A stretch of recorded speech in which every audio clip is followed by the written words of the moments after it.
We've got some breaking news. This is often the case. I'm trying to read it off my phone. We are learning from New York Times reporters that Jared Kushner was already questioned by special counsel Jack Smith. Tim Heaphy, you had a chance to talk to Jared Kushner. I remember his testimony as a tad smug. But take us through what he provided to you and what opportunities, if any, Jack Smith might have had to push further and what they would have wanted in terms of a criminal context from Jared Kushner. Yeah, so we did spend about 8 hours with Mr. Kushner. He did submit to a voluntary interview by the Select Committee. There are really two separate things about which he has information, Nicole. He's part of the president's family, was involved in discussions soon after the election in which the president was told directly that he lost. He was present for this meeting where the pollster of the data guy from the campaign actually presented the numbers and went through the sort of explanation of the decreased margins in the suburban areas.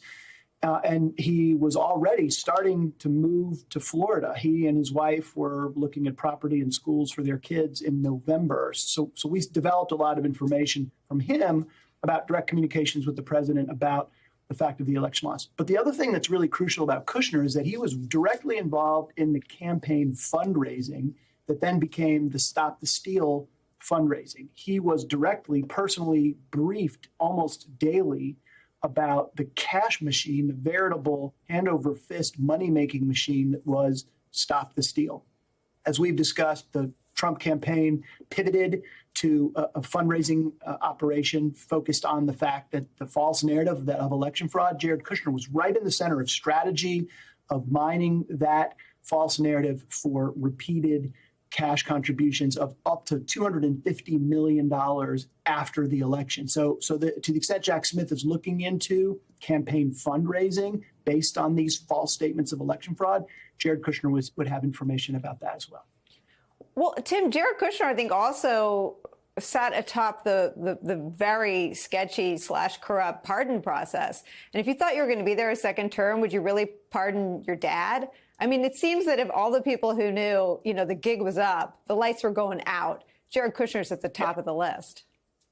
Yeah, exactly right. He was right in the center of a lot of conversations and was one of the voices we developed that was more realistic about the election. Your point about politics there and pardons is important too, Nicole. One of the things that's getting lost here, and Secretary Benson's comments bring it to mind, is all of this effort that the president and his conspirators were focused upon was on Republicans. Secretary of State Benson, very same position as Secretary of State Raffensperger, she doesn't get a call from Donald Trump. He's not calling Democrats. If he was truly concerned about election fraud and thought that there was actual evidence of election fraud, he'd be calling everyone.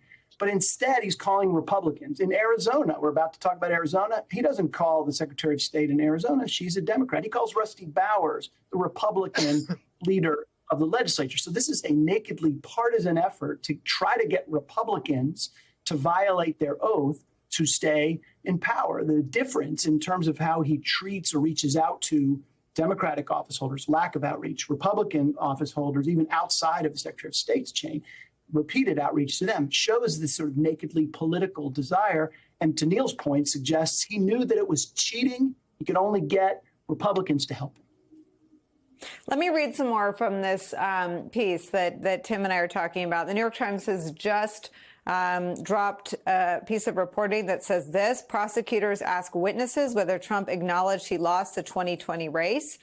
It starts this way. Federal prosecutors investigating former President Trump's attempts to overturn the 2020 election have questioned multiple witnesses in recent weeks, including Trump's son-in-law, Jared Kushner, about whether Trump had privately acknowledged in the days after the 2020 election that he had lost.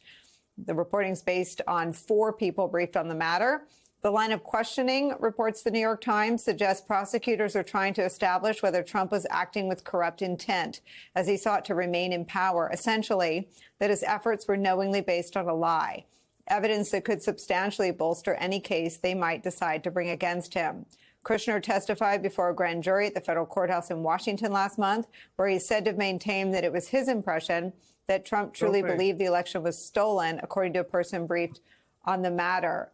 Andrew Weissmann, saying that Trump really thought it was stolen isn't the same as Trump having information that anything had been stolen. I mean, it feels like Jared Kushner may be watching his inheritance with one eye and his legal hide with the other. I mean, you have so much evidence that people went right to Trump and told him that he lost. Nobody went in and told him the opposite, except the pillow person, the pardoned Mike Flynn. I mean, what questions do you have about this new reporting?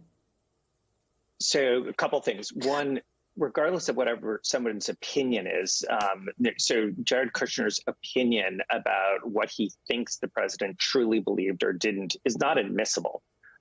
What is going to be admissible is what facts are there. And this really goes to Tim's point that he's sort of said over and over again. There are no facts.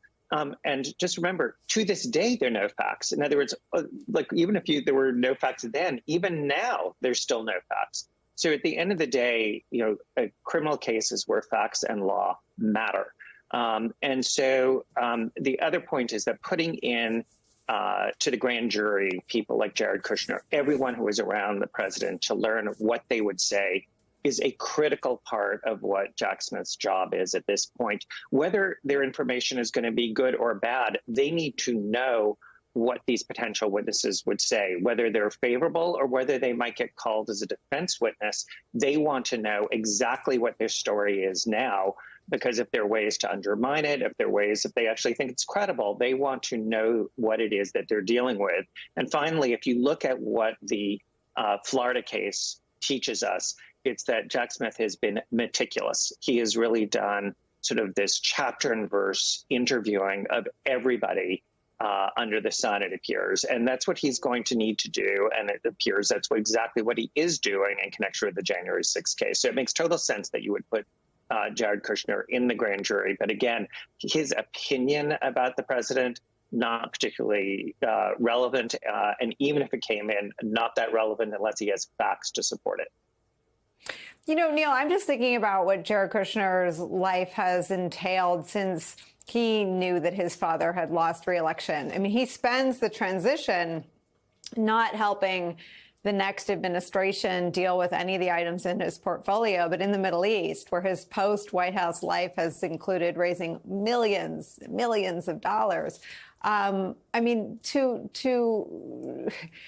find someone more acutely aware and more transactional and how he used the period from when his father-in-law lost re-election to when they left Washington would be difficult. Yeah, Nicole, and it's the rare time I'll ever correct you, but it's not millions, it's billions of dollars. Billions. I think it's $2 billion, yes. Yeah, and it totally makes sense for reasons Andrew is saying for Jack Smith to be trying to interview Jared Kushner. Kushner was in the room where it happened, and Kushner always thinks he's the smartest guy in that room. And so there's no doubt in my mind that he is obfuscating before Jack Smith and saying stuff like his opinion is that Trump thought he legitimately won the election and the like. Kushner has a high view of himself and his ability to do things like that. I mean, remember, this is a guy who thought he could waltz in and solve Mideast peace. I mean, so I wouldn't doubt at all that he's going to obfuscate before Jack Smith.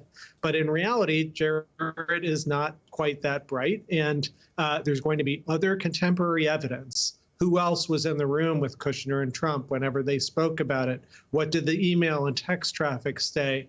What do the other people who Kushner spoke to at the time, what do they say?